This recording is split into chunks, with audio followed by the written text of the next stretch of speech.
ஒரு விஷயம் நடந்திருக்கும். எம்எஸ் பாஸ்கர் சார் அந்த அவர் தான் அப்படின்னு நான் கண்டுபிடிச்சிருப்பேன். பசங்க கிரிக்கெட் விளையாட்டு அந்த பேட்டை வாங்கிட்டு போய் அவர் காரை உடைப்பேன். உடைச்சிட்டு அதில் ஒரு ரொம்ப கத்தி பேசுகிற மாதிரி ஒன்று இருக்கும்.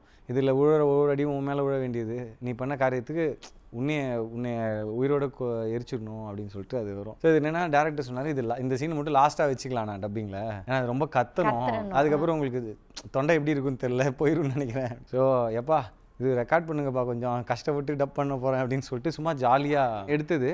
அப்புறம் படம் ரிலீஸ் ஆனதுக்கப்புறம் ஐ திங்க் ராம் டேரக்டர் தான் சொன்னார், ஆனால் அந்த வீடியோ இருக்குது, நான் கொஞ்சம் எடிட் பண்ணியிருக்கேன், அந்த ரியல் ஃபுட்டேஜும் நீங்கள் டப் பண்ணதும் வச்சு அப்படின்னு.